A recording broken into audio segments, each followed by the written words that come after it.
All right. Welcome to Prepper Talk Radio here on K-Talk. And again, we are back in the studio. Scott, how you doing? Good to see you again, brother. It's very nice to be here, back in the studio, doing what we love most, besides hanging with our families and doing the daily prep. But that's right. I was being a little aggrandizing, I guess you'd say, or hopeful, doing what we love most. Getting nervous and getting on the radio every week. You know, I want to thank all of our fans, all of our listeners for being part of the show and putting up with our craziness. We've got a really cool show today, I think. And we definitely have a unique mindset. Yes. And I think that's one thing that... Different than the mainstream? Different than mainstream, but I've come to realize about myself is that I think differently, and that's okay. Mm-hmm. And my viewpoints are completely different than, I want to say, most people. Yep. I'm overgeneralizing probably. But hey, that's what's unique about me, and I'm going to just live with it, right? You know, and there's a lot of people who think similarly that listen to the station and listen to our podcast. Thanks for tuning into the podcast as well. You can find us at Facebook.com/Prepper Talk Radio to see our posts, our podcasts, and everything there, but also PrepperTalkRadio.com, Spreaker, iHeartRadio, and the ever-growing iTunes podcast library. So we're all over the place. Absolutely. And, you know, if you want to connect with us, just jump on Facebook, make a comment on one of our posts, send us a message. We're happy to correct anything we've said that's maybe incorrect. We do get nervous, and we will say things that are a little bit wrong oftentimes, but we always try to correct that. So, yeah. We're afraid of silence, right? Just like most anybody on the radio, right? What? We want to keep things running, and maybe we say something that's a little incorrect. So we will apologize in advance if that happens, and feel free to correct us at any time, and particularly on social media, on Facebook in particular. Sure. Yeah. So we want everybody to see our mistakes, right? Do we? We'll always respond there. Hey, we'll take it. All right, so today we want to continue on with the preparedness topic. I mean, we're always talking preparedness, but in particular, opportunity. Yeah, and I've really taken that theme to heart for myself this year, is that 2018 is a year of opportunity.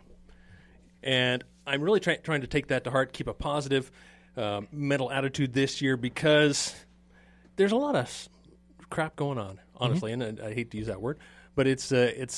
The fecal matter is oftentimes hitting the fan or the vertical oscillator, and it's not... I mean, everyone talks about the big SHTF moments, but we like to focus on all the many little, you know. It could be that just the diaper hit the fan, not the whole pile of poo, right? It could be a lot of different things happening.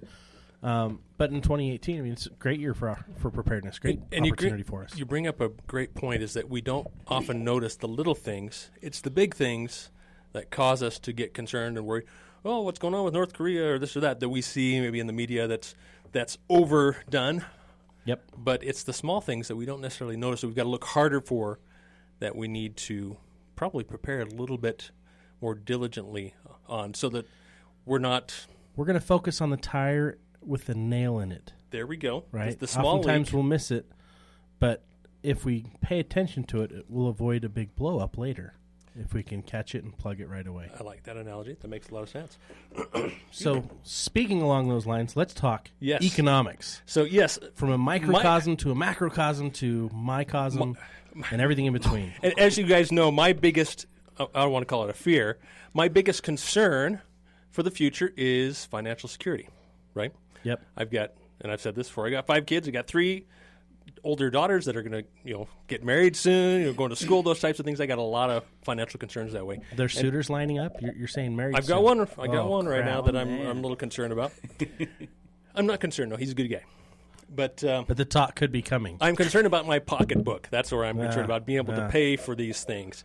So we have a special guest. I'm going to call you special. Eric Patterson from Paradigm Life. Eric, we met you at one of these preparedness expos. I forget which one. But you also came out to PrepperCon one year. Why don't you introduce yourself real quick and tell us who you are, what you do, and then we'll get into why we got you here. Sure.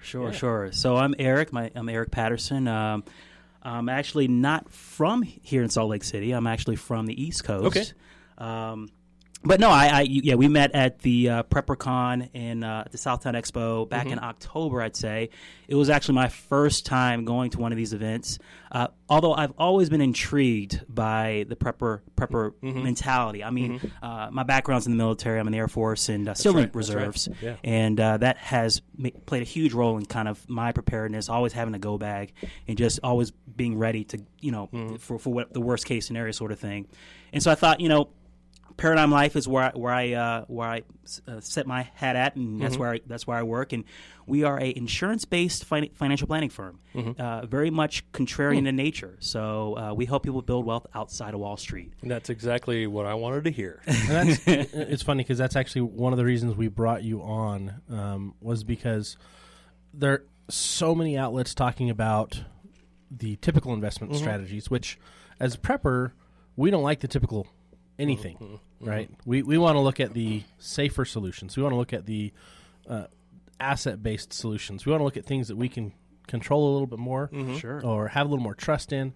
And this conversation is going to go all over the place, listeners. So just be forewarned. We're going to talk about the economy. We're going to talk about silver. We're going to talk about gold and fool's gold, and the biggest fool's gold of all, which is cryptocurrencies. And then, I wanted to ask you about that too. Importantly, we're going to talk about different types of strategies we can look at. And that's why I'm excited for you to be here, because you can tell us about this strategy, because it's different than what I'm used to. I mean, 18 years ago, I was certified a Series 6, Series 63, Life Health, and all the other insurances. I did a crazy internship and then ended up working in the industry for about a year and a half, and I was like, this isn't for me. Yeah. And so when I do get to meet someone who it is for, they can explain things a lot better. And there's been so many changes since then that this will be a good breath of fresh air, reminder of what's out there, and reminder of and learning about new things. So that's what I'm excited about that. Yeah, because I always get stuck into my rut of the way I think, and I know I'm not always right. Sad to say. What? You just admitted it? I admit I'm not always right. I am always right for myself and my family. I'm going to say that I am always right for what our goals are, what our plans are. I'm always going to be right. But to try and force that on everybody else, I realize is not right for everybody else. And it's not a one-size-fits-all solution, right? So that's another reason I wanted to have you on, to enlighten me definitely a little bit and maybe break me free of this, of where I'm stuck, right? Right. So I guess the question is where do we start from here? Being a new year, to start fresh, we obviously, I think a lot of our listeners racked up their credit cards maybe over Christmas, right? Right. And it's a new year. We want to get out of debt. And that's one thing that preppers are focused on, laser-like, is getting out of debt. I love getting out of debt. Get out of debt. Get out of any type of system like the banking system. We want to get out. Right. We want to get out of debt into surplus. There we go. Right? Surplus. I like that. I love surplus. Every time I get out of debt, I'm like anything that I've had to go into debt for, like a car. That money, as soon as I'm done paying for that car, that extra money, I'm like, what am I going to do? Where are we going to invest this? What about another car? No, just kidding. No, definitely not. And that's why I'm trying to resurrect Walter. I mean, Walter's my 2004 runner that has been borrowed out to family for a while, and we're fixing him back up to get him going again. He's having some troubles. I feel bad. And named him Walter because Walter reminds me of a slow white guy. And it's a white 4Runner. It's a white 4Runner, and people jokingly called me Walter in the past, and so that's why I think I named it that. But because I'm a slow guy when it comes to running, when I get up to terminal velocity, it's not very fast. He's got torque, man. And I tell you. if I hit a rock in the road, I'm down quick, and it's a lot of damage everywhere. But I'm being frugal in taking care of that. Getting it going again, and I'd rather do that than buy a new car, right? Yeah, absolutely. Because then I can keep taking additional revenue and putting it where I want to put it, instead of in the pocket of a dealership or someone else. Yeah, so let's take that question and turn it over to you, Eric. Here's the situation. We both have maybe older vehicles that need some maintenance or regular maintenance, so we're putting money out to fix up our vehicles. Does it make more sense to do that, or does it make more sense to, say, lease a vehicle where all you do is pay the monthly payment and don't have to worry about pretty much any maintenance because you're getting a newer car? I mean, what are your thoughts on that? That is interesting that you should bring that up, because had you asked me this a year and a half ago, I was a staunch, never lease. Don't ever lease. Right. It's bad for you. But lo and behold, a year ago, Christmas time, here I am sitting in the dealership, buying my wife a car, and we're leasing it. Why are we leasing it? Because it fit our situation at the time. Financial strategy made more sense. Yeah, it's all about what's going to fit your budget in terms of payment wise. Knowing that the car that we just got rid of, we were sinking tons of dollars into it for maintenance, and realizing that if we bought this new 2017, truck, RAV4, that the maintenance would be taken care of, and that the payments were just more than manageable. Whereas the risk goes on to the leasing company, right? At whatever the value is going to be at the end of the lease, sure, right? And so I'm in that same boat right now, where the wife is saying, "I need a new car," because we have an old Sienna, which is a great car, but there's definitely some benefits. So I don't want to be stick myself into a box, right? Because that tends to hurt me, right? Right, and so I'm trying to open up a little bit this way, but I still think there's uniqueness about what I believe, and trying to still fit in that. But I think you can still do a cost-benefit analysis. Absolutely. What's going to cost me more, time-wise, energy-wise, stress-wise. Yes. Yeah, that's a big part of it too. Is dang it, I got stranded again, right? Right. And that's also the same philosophy when you're looking at your financial planning, when you're looking at your career decisions. You've got to do an analysis to make sure it makes sense, and that you're not missing out on something else. And I think more than often we forget to talk to somebody else about our idea and run it by someone to see if it makes any sense. Because if the idea doesn't float, it's going to sink. And if we don't know that, and somebody else could have told us that, we'll make a bad decision. And I think the problem that I have with loans and leasing as such is you're obligated to that payment, and if you don't make that payment, you lose the benefit. I mean, you lose that vehicle, you lose, and so when you own something yourself, maybe it's not running like the 4Runner right now, right? But at least it's tangible and you have it. There's value in that. And there's some value there. Yeah. Probably not as much as you think there is. Yeah. And I don't really need him right now either. Yeah. That's the benefit. I don't need that car right now. So fixing it on a slow schedule, no problem. Sure. No problem. Yeah. Sure. So before we go to break here, let's start up and say, okay, where should the average prepper, and let's keep the prepper in mind, right? Yeah. Because we want to get away from, like I mentioned, we want to get away from the what everybody else is doing, the Keynesian economics, and we want to go more to the like Scott's saying, to the asset-based. And the word I want to use is wealth, right? Sure. Yeah. And I don't know if that's the right word, but we want to build our wealth. How does the average person get started on that? We're all tight. Our budgets are all tight. Right. We know that we should take a percentage every month, 10%, 5%, and that is our savings, right? It's like a payment. It's an obligation. Right. That's got to go. That's a bill we got to pay. Is our savings? We got to pay ourselves. If you're not paying that tells us you don't value your future self or the work that you're doing right now. Yeah. And it's interesting. I mean, I talk to tons of people every day, and it's scary. It's scary that so many people aren't saving as much as they should. And my part of my job is to bring future pain to the present as much as I can, by way of just showing what can happen if you don't get back on track and really put yourself first, your family first. So to your question, I think what it comes down to for me, especially as we look into the new year and opportunities, it's first being aware, right? What was 2017 all about? If you got into debt, how did you get into debt? Where did your income go? Great point. How much expenses do you have? How can you lower your expenses? It's not only about money that you. It's about what money you keep, in your system, in your personal economy. So, in my mind, that's most important, if anything else. And then, so after awareness, it's budget. Like, how can you set up your budget to where it sets you up for success in 2018? Yeah, so we definitely live in an economy where we're told to spend. Right. So we're getting brainwashed that you need this, you need that. For sure. I mean, my family falls into that trap, definitely. Right. I'm the one on the opposite end pushing back, saying, no, we don't need that. Don't believe this. There's brainwashing.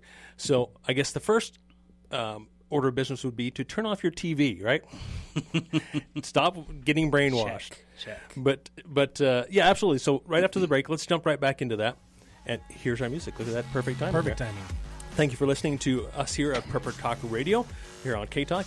You listen to Scott and Shane and Eric from Paradigm Life, and we'll catch you guys after this break.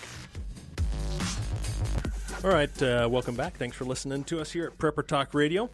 And we are back on the topic of financial preparedness.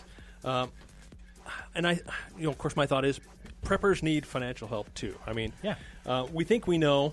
We get to a certain point, we think we're all confident in our strategy, how we're going to go about this, and then we're proven wrong. Well, I think there's the liquid assets, there's the long-term assets. There's so many different types of assets that we stockpile that we need to be aware of. I used a lot of my financial assets last year when I had a crap at the fan scenario in my family. Mm-hmm. With changing jobs and lack of income and one job not paying, that threw a huge monkey wrench into our current situation. Mm-hmm. And was it a Teotihuacan moment, the end of the world as we know it? No. But it was it was painful. A loaded diaper hitting the oscillator, for sure. Yeah. It was not fun. But we got through it, and new job, new focus right now. Priority is stockpiling again. Mm-hmm. And I think you make a good point, Scott. I think there's different levels of collapse, economic collapse, right? There's personal and personal level, right? You're not going to go raiding your gold and silver to make ends meet, I would imagine, losing if needed or transitioning. Oh, absolutely. Well, and that's kind of where my strategy is. We discussed this a little bit before off air, is I'd like to be in my own bank. Mm-hmm. But that's not right for everybody else. Mm-hmm. Yeah. And so, I mean, if we're on our own bank, we do have to draw on our own reserves. We maybe do so reluctantly. But I think that's where maybe the types of products you were talking to us about before the show would come into play more so than us trying to go and raid our own banks, right? Raiding our silver or gold stockpile, whatever. So let's pedal back a little bit and talk about, I'd love to where you were going, saying, okay, let's reflect on 2017 and see where we felt some pain. Yeah. Where we could cut expenses. Right. Maybe spend more money more wisely. Right. And build up that percentage, that amount that we can contribute to our savings. Sure. And Mike, me calling it savings, is that the correct way to plug that into your model? There's different savings. There's different categories: short term, long term. Mm-hmm. Yeah. So for sure. Okay. So tell us a little bit about your primary strategy. We don't want to make this an infomercial, but we want to make people aware of what you do, and that's why we have you here on the show. We want to talk all things preparedness, financial preparedness, but also let's start out as a basis of where you can help out. Right. So I think before I go to kind of what we do, I think it's important to kind of have some context. Yeah. So I don't hide from the fact that my what we do is life insurance, right? Okay. We deal in life insurance, and I don't think any of us at the office woke up or in third grade when they asked, "What do you want to be when you grow up, Johnny?" No one said life insurance, right? Life insurance salesman, yeah, exactly. And I think I mentioned here I was in the Air Force. I was an electrical engineer in the Air Force, and thought that was going to be my career. Came across a book called Rich Dad Poor Dad. Yep. And changed my life. I had never heard things like residual income and assets, liabilities. Got into real estate, part-time moonlighted as a real estate investor. This is 05, 06. When things were going crazy. Yeah. Everybody wanted in the market. Yeah. And that's when Scott, well, at least me, that's when I'm like, this is too crazy. I'd be out of this thing, man. Well, I was in Arizona at the time, and it was funny because I just bought a house. And the reason I bought it was because I'm like, man, if things keep going the way they're going, I'll never be able to afford a house. Yeah. So I'm like, let me buy a house. And I actually bought it with an investor who partnered with me on it, and we were planning on holding it for 5 years. And then I'd relocate, and he'd get his money back out of it, and I'd get my money out of it, and we'd split whatever the value was. But I was also flipping properties at the time. Right. And I just bought my last flip that I wouldn't live in, because now my philosophy on flipping is different. I only buy something I'm going to live in for a while, and I do those long flips. Yeah. But it was so crazy because we bought it. I bought this thing, condo, more like a townhome, but I bought it for $47,000. Totally destroyed. Oh, yeah. I fixed it all up. We're having title issues getting the title, and I couldn't sell it fast enough. And it was when I put it on the market, and then found out the title hadn't transferred correctly, and so we're having problems. It was going to go on the market for $139, and I only put $7,000 into it. Oh my goodness! I know. I was like, yes. And a month later, it was $60,000, and then a month later, and I'm like, we're getting this into a rental. And so we hurried and put renters in there, and I kept it for 3 years and then ditched it. But I still profited when I sold it. But, man, that market was a life-changing moment for so many people. For sure. And I think the one thing that I would take immediately out of what you were saying is that I don't like to invest in something I'm not familiar with. Yes. That I don't know myself. Right. Or I have a professional who can guide me through the process. Mm-hmm. Like real estate. Scott and I understand real estate. We're totally comfortable with that and precious metals. Outside that, I know nothing about life insurance or the stock market, nor do I care to know about the stock market, other than what is craziness going up and down and crap. But okay, so back to what you do. So going back to just real quick to the story, I guess my point in saying that is that I went down this path. I became a statistic of the market crash. I had 2 properties that went into short sale. But what will stay with me is my conversation with those families in those houses, feeling like it was I was responsible for maintaining those houses, and beyond my control, I had to let them go, and the family had to move and uproot, sort of thing. Anyway, I went looking for answers, and I thought formal education was the answer. Pursuing a master's in finance, getting a CFP, I thought that was the answer. But what I kept finding was that all of what I was being taught to consult with my clients about was market-driven, market-based. Even insurance, buy term, invest the difference in mutual funds, index universal life. Again, life that was insurance being pushed. That was absolutely being pushed through that. Oh yeah, that really heavy. Yeah, index, variable, all that stuff was huge. Take the equity out of your home and put it into the market. Right. So between that and then you have 401ks and IRAs. As far as again, also market driven, putting money in mutual funds. I look back and I realized this wouldn't have kept me from falling victim to the crash. I lost a good portion of my thrift savings plan, which is the equivalent to 401k. When I needed the cash, I couldn't access it. It was locked up, right? Or else be penalized. Or illiquid. Right. Yeah. Illiquid. And so I realized that having found Rich Dad Poor Dad, I realized not all the answers were in a textbook. Not all the answers can be found in formal education. Right. And so I went searching on the internet, came across a site, Robert Kiyosaki on a forum of his financial planner, her name was Kim at the time, was recommending the strategy of tax-free growth, liquid access to money, privacy, and so cool. Yeah. So that's what really got you drawn in, and how did you connect with Paradigm Life? I mean, what drew you into this? Because obviously you were uncomfortable with what your learning was. Right. The traditional learning. Right. So I found that kept reading, and it was life insurance. I about fell out of my chair. I'd never heard all these different attributes being used in life insurance, and so did more digging, came across Paradigm Life, and ended up working with Patrick, the now CEO of the company. And I'm a guy, I need to see empirical evidence. Engineering is my background. I need to see the numbers. And he kept proving things out to me, and it made sense. The level of certainty you have, the risk that you don't have in terms of market risk, the access to your money, your funds, whenever you need it, the privacy aspect, the safety aspect, the fact that you're making 5% tax-free, right? We're virtually zero risk. When you equate that to a 401k, it's 7% tax equivalent, depending on what tax bracket you're in. So all these things came together, and by the way, it's great when coupled with real estate investing, right? Some things we can get into, more details around that, but you are essentially your own bank. And I'll just throw out one other resource here. Nelson Nash. Nelson Nash is widely regarded as the father of this strategy. Okay. He wrote the book, Becoming Your Own Banker. For those interested, check out that book.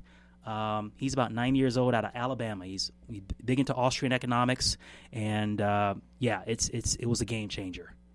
So, all right, very cool. So, I want to make sure to get into what you do and how people can get a hold of you before we run out of time today. I know we always do that at the end of the show. We do. We're out of time, and then we're like, okay, hurry, tell us about what you do. So let's do that real quick. How people can contact you. Yeah. Maybe let's get a little bit more specific about your plans, and then we're going to get crazy here into real estate and all kinds of other stuff, cryptocurrencies and such. So let's make sure everybody has your contact information. Maybe tell them a little bit more about how your plan works. Where I know you're basically around a whole life. Yeah. So process. Yeah. So folks can reach out to me paradigmlife.net, PARADIGM life.net. This is Eric Patterson. Yep. We have tons of education that we give out for free. So when you register on the site, don't be surprised if you get a call. Be sure to let them know you want to work with Eric. You will get the special treatment. Trust me. So make sure Eric Patterson's the name you mention. Awesome. So at the end of the day, guys, this is a vehicle that has been around for a very long time. Banks, businesses, wealthy individuals have used it for a very long time. Okay. We've just been able to find a way to design it in such a way to where it's very useful for the layman. It's a powerful cash flow management strategy tool. Real estate investors, self-employed, entrepreneurs use it quite heavily. It's used for family banking. We just designed a policy to where it's cash rich. Permanent whole life, high cash value, dividend paying, permanent whole life. Companies you've heard of, New York Life, right? Penn Mutual, Mass Mutual, been around pre-Civil War, right? And so we just design policies to where they're cash rich. You have access to the money day one. You're not waiting years and years to access your funds, right? And so it makes when you think about where your money's sitting right now in a bank, getting what, earning what, this. A quarter, a tenth of a percent. Tenth of a percent. Yeah, something like that. And the government has the audacity to tax you on that, right? You get fees on that, right? Yeah. And so when you think about that and you think about the alternative, most people don't know of any alternatives, and this can be a very a viable alternative. Well, they see what's going on with the stock market, saying, "I want to be in the stock market," because all it's going to do is go up, right? Right. But the thing is, with the stock market, it's going to go up and up and up until it doesn't anymore. Sure. And you just never know, when to get out. I mean, well, they don't. Here's the problem that I find a lot of people, they'll go and invest, and they'll roll funds, and they'll move funds, and they'll change. And then they'll start complaining, man, I'm getting charged these fees. Oh, man, I'm getting I've got to pay capital gains on that, or I've got to pay taxes for this, and I've got a penalty on that. And whereas from what we were talking about on the break before we got on air, you guys have solutions where you can utilize your money. Yeah. And it's tax-free. Tax-free. Absolutely. There's no penalties on it. It's the way it's structured. Right.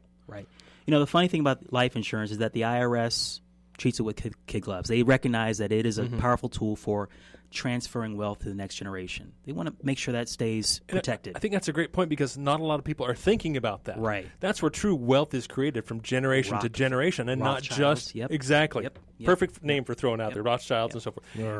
Is going from generation to generation. Right. And I think a lot of us don't think about.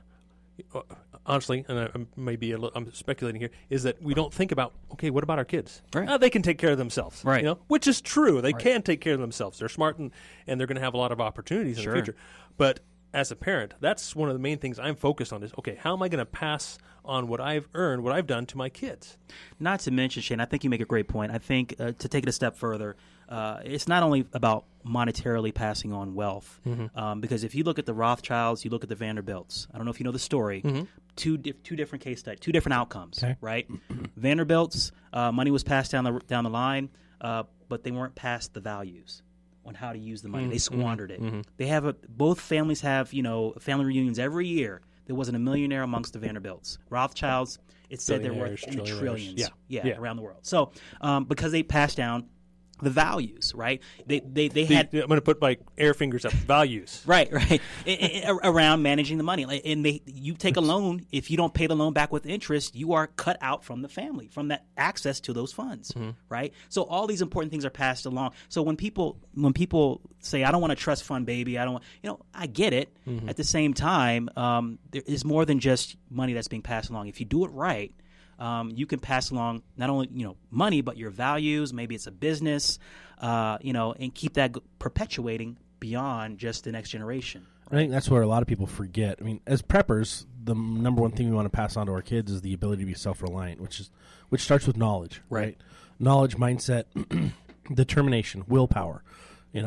It's easy to go and buy the flashiest new thing because the media tells you to. Right.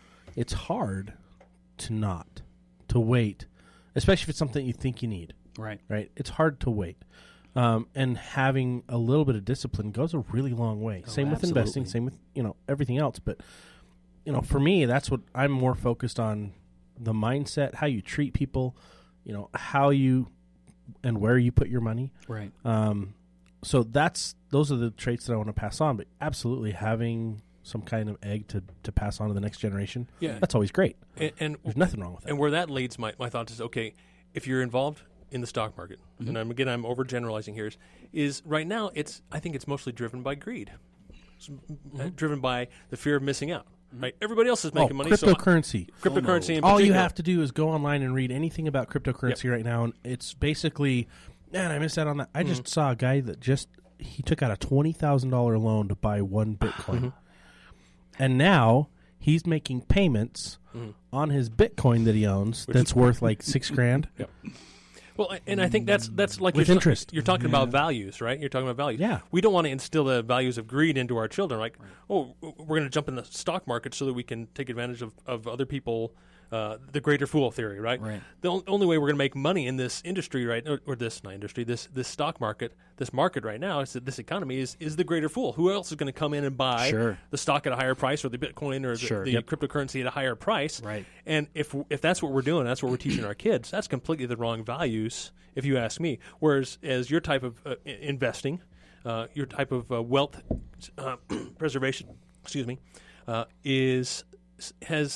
I think the values are much more grounded in what our grandparents and you look back to early 1900s. There was a lot to do with whole life, with having insurance policy and creating a cash value with that insurance policy. Right. I mean, that's again kind of going back and looking back. One thing I say on the show all the time, I know I'm rambling, is we look to the past to prepare for the future. Right. And I think this is definitely kind of old school. Would you say that your type of investing type of savings is old school?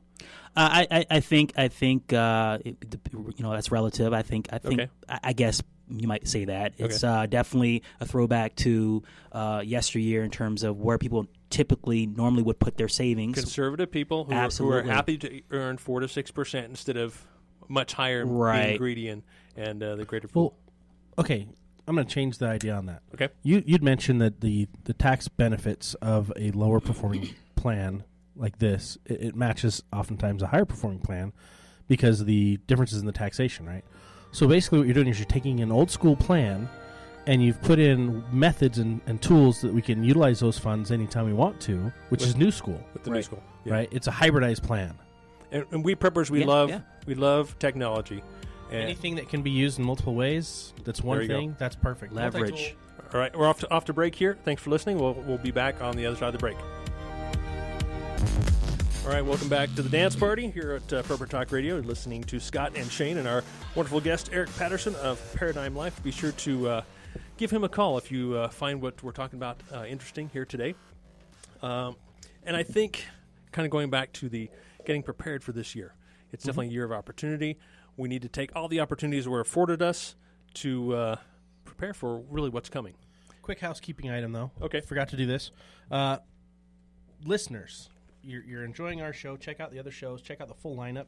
Everything here at K-Talk. Go to ktalkmedia.com, and you can follow us on K-Talk Utah at Facebook or KTKK on Twitter. But make sure you check out all the shows. We've got them all going into podcasts, so you can access those right there at ktalkmedia.com. And at SoundCloud as well. I believe a good majority of the shows here on K-Talk go get uploaded to SoundCloud. And they will all in the future be there. So you can listen for days, months, years, whatever. But you can, of course, listen on ktalkmedia.com. You can stream us live from anywhere in the world. As well as streaming this live. Woohoo! Wow. So don't let that get you more nervous there, Eric. How many listeners do we have? Right. 60,000. There we go. 60 million. I'm nervous. No, that's the way I convince myself. We have 0 listeners, and we're just talking to ourselves, right? That's how I... And we know that's not the makes truth, me feel better. but it's a lot of fun. Yeah, so talking financial preparedness, and let's maybe try and take this last segment to figure really about what that means to be financially prepared, because we have to have a goal in mind where we're going to end up, right? You know, I want to retire at 55. Sure. I mean, that's kind of my goal. How am I going to get there? What do I need to do in order to get, I got 10 years, right? Sure. So maybe we take me as an example, right? Yeah. How would I go about using your methods, which, to be completely honest and straightforward, I think these are fantastic. I think they're very low risk, and that's what I'm looking for. I'm not looking for a high rate of return. I wanted my money to be safe. Right. What little money I do make, little money I do save, I want it to be safe. I want as little risk as possible. Do you really want to retire at 55? Well, retire is, I'm going to put my air quotes up. I need your definition because I don't ever want to retire. No, I agree with you. I'm always going to be working, but I want to retire from the current employment that I have right now. And be basically be free enough to go and do whatever the heck I want and have some kind of consistent income to then I can continue to pursue, the radio show or whatever and have a little bit extra money, but be able to survive. Okay. And I don't like that word, survive off of... Thrive. I want to thrive off of what I've already set aside. Yeah. So what can you do for me, Eric? Oh, wow. I got 10 years. I've got some good savings right now, right? So we could put that into a plan. How would you structure something for me? I mean, what makes a lot of sense? I know we probably need to talk more about my wants and needs and such. Sure, yeah. But just keep in mind, I got kids. I'm going to have to pay for weddings, and I got to do a new roof. And so I'm going to have to pull money out from time to time to do these kind of things. Well, you know what I do, so I would start off. I would probably try to get you to see the value in life, properly structured life insurance. Mm-hmm. As I will die someday. But yeah. No, I'm indestructible. I'm unbreakable. But at the same time, obviously, that makes me Mr. Glass. Thanks. At the same time, what we preach and what we teach is using the living benefits. Okay. Right. So, but at the same time, you also talked about you're into real estate, right? So I don't know. I'd probably want to have a longer conversation with you about what flavor of real estate you like to do, fix and flips, buy and holds, wholesale. What does that look like? But using that in conjunction with a properly structured policy is a pretty powerful strategy. I'd want to look at. So let's start at the bottom. Okay. So if you can envision a pyramid, I know that has a negative connotation, especially in financial. But right, looking at the back of the dollar bill, the all-seeing eye of the pyramid, right? But no. If you can look at a triangle. There we go. Thank you. There we go. Yeah, safe. Oh man, safer. Love it. Where's my thesaurus? Okay, so think of a triangle. At the bottom layer is going to be your foundation, right? You can't have a triangle without the bottom layer, the foundation. Wide and stable. Right, wide and thank you. Wide and diverse. Stable. Right. Diverse. Yeah. So no one goes into a house when they're searching for homes and says, "That's a really good foundation. I'll take it, honey." They're looking at all the aesthetics, all the different features, like the floor plan, right, the colors, right. But the foundation is what holds up the house. It's so important, right? And so in the foundation, you want to have, for the prepper. You want to have the cash and cash equivalents, precious metals as a hedge. When you say cash, is that like under my pillow? Preferably in a fireproof safe. Okay. Oh, there you go. Not just under the mattress, but okay. Right. Maybe even cash on the ground hand is what I was getting to. Actually, having cash on hand. Right. Okay. Right. So kind of like the Rich Dad Poor Dad, or what's his name? Have an emergency cash stash of some sort. Right. I do that. Yeah. I love it. Yeah. Makes you feel good. I got some cash over here. Where do you live, Scott? I live in Heber City. What's the address? That's right. But I don't store it on site. No, it's buried. It's in Park City. That's right. Keep us it's off in the guessing. wilderness somewhere. Okay, so actual cash on hand. Actual cash on hand. Cool. And again, you're a big silver guy, right? You want to have some sort of precious metal, I would imagine. 3 to 6 months, in my opinion, to ride out any sort of dollar instability, hyperinflation event that will get you by as some means of currency that you can use.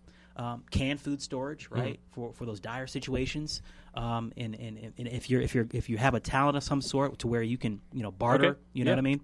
Oh, so that's on that basic. You're level. on the right track. We love hearing these things. That's exactly what we wanted to hear from you. So that's kind of the base level, and then of course the insurance, right? You want to protect what you have. Okay. In all its forms. What's great about what we do is that we get to combine the insurance and the cash and cash equivalents, and one thing called we call a Wealth Max account. Properly structured, high cash value life insurance policy. Interesting. Right? Okay. You can tap into it anytime you want. So it's liquid? Yes. Okay. Yes. Cool. Yes. And I define liquid to mean access to it within about a week. Okay. Okay. Not 24 hours, but a weekish. Well, that's what your cash on hand's for, right? Right. That's true. For your bad decisions. There you go. Let's burn a hole. So you might want to put it in a bowl of water and freeze it in the freezer. But see, that's another reason. That's a good idea. That's another reason I like silvers, because it's not as liquid as cash in my safe. Right. I got to go and either take it to a coin shop and get cash for it, or find somebody who will directly barter with it. Right. Right. So anyway, sorry. For sure. And so that's the foundation right there. Once you have the foundation, now you have the ability to move to the next tier, which is going to be real estate, cryptocurrencies. Yeah, I got to throw that in there. Okay, so real estate. So Housecoin. Housecoin. There we go. Housecoin. I don't know what that is, but it's a house. It's the value of your home. Made it up. I just made it up. Oh, okay, all right. I do that all the time. See, I get him. You don't like what I'm talking about? I'll make up something new. So right beside real estate is your own business. Okay. And so between your own business of some sort and real estate, those two right there will make you well off. Right? So you're saying start your own LLC or whatever to funnel, put your income into whatever that income might be. Yeah, you would probably be better off. You'd be more productive with using your money that way than just throwing it at the market. Right. Mm-hmm. Okay. Yeah. So and then if you're an employee, that's fine, right? If you have no interest in starting your own business, there's risk involved. Make yourself more valuable as an employee, right? Mm-hmm. Get the necessary certifications, whatever you need to do to command a higher salary. Nice, right? So all that's in that next layer. Yeah. And then after that, so the higher you go up the pyramid. The tetrahedron. Triangle, the tetrahedron. Yes, the higher you go up that, the more risk you take, right? The more, the more but control the smaller you lose. the amount that you're putting into that higher risk. Right, but the problem is once we get to the top, we're looking at mutual funds. We're looking at IRAs, 401ks, and that's where people typically start. Mm-hmm. Right, that makes sense. That's true. We're taught to start that's what television there. tells us. Yeah. I mean, that's if you watch enough TV, especially during that one big giant football game every year, sponsored by some investment firm, amongst others, and Doritos too. But that's the only investment I make after that is the Doritos. But because it's really low risk and it's shaped like a triangle, and it's fuel.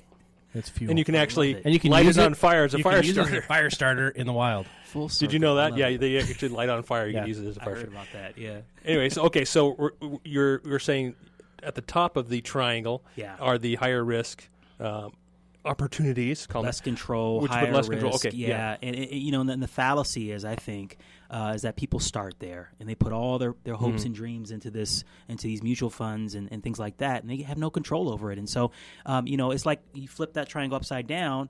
If life throws you a curveball, you're out of a job. All of a sudden, you don't have the foundation. You can't get to it. Yeah. It falls over. Exactly. And ironically, balanced precariously on top of the tetrahedron. I love saying that word, tetrahedron. It's a cool word. What's balancing precariously on top of that is all the cryptocurrencies. I agree. Cryptocurrencies, my wife the other day said, "Babe, we need to buy Bitcoin." Mm-hmm. I said, "Okay. Let's hear more. Look into it. Let's hear more." So I said, "Babe, do you know what a blockchain is?" Because I know just enough to be dangerous, right? Yeah, exactly. And she had no idea what I was talking about. And that was, for me, a lesson, a learning moment for her. Mm-hmm. Like, you don't want to invest in anything you don't understand, right? And when your cab driver is the one who's talking to you about investing in the in stocks or bonds or the crypto, is your first clue that I need to get out, right? Exactly. And unless his cab is stellar and he's doing it because he loves driving people around.